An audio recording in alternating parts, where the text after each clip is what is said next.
Everyone, welcome back to my channel. ఎవరైనా సరే ఛానల్ని కొత్తగా చూస్తున్నట్టయితే please do subscribe and like for more videos.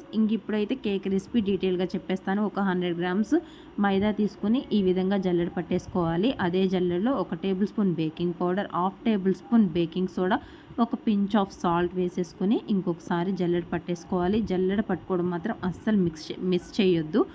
నేను ఇక్కడైతే కోకో పౌడర్ ఒక 3 టేబుల్ స్పూన్స్ తీసుకున్న, 2 ఎగ్స్, ఒక 100 గ్రామ్స్ షుగర్, ఒక 100 ml ఆయిల్ వేసేసుకొని మిక్సీ జార్లో బ్లెండ్ చేసుకోవాలి. ఇప్పుడు ఎగ్ టెక్స్చర్ని మొత్తం కూడా ఇలా ఫ్లోర్లో వేసుకుని మొత్తం కూడా వన్ డైరెక్షన్లో మిక్స్ చేసుకోవాలి.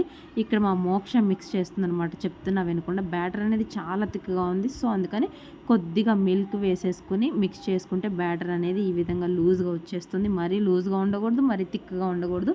రిబ్బన్ కట్ అండ్ ఫోల్డ్ మెథడ్లో అయితే రావాలన్నమాట. సో ఇక్కడ నేనైతే కేక్ ట్రేకి కొంచెం ఆయిల్ అప్లై చేసేసుకొని ఒక వైట్ పేపర్ తీసుకుని ట్రేలో వేసేసాను. బటర్ పేపర్ అంటే ఇది అనమాట. నేనేమి ఇక్కడ బటర్ ఏమి యూజ్ చేయలేదు, జస్ట్ ఆయిలే వేసేసుకున్నాను. ఇప్పుడు ఈ బ్యాటర్ని మనం మిక్స్ చేసుకున్న బ్యాటర్ మొత్తం కూడా కేక్ ట్రేలో వేసేసుకుని బబుల్స్ లేకుండా ట్యాప్ చేసుకోవాలి. కింద ఒకసారి ఇలా ట్యాప్ చేసుకుంటే బబుల్స్, ఎయిర్ బబుల్స్ ఏమైనా పోతే ముందుగానే ప్యాన్ని ప్రీహీట్ చేసుకోవాలి.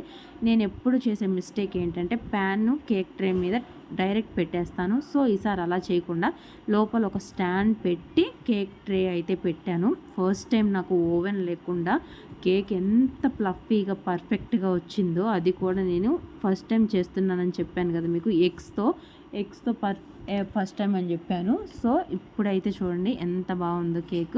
ఇంకా ఇది కేక్ మాత్రం చాలా బాగుంది నాకు అనిపించింది. ఎటువంటి బీటర్ కానీ ఓవెన్ కానీ లేకుండా ఈజీగా కేక్ చేసేసుకోవచ్చు అని.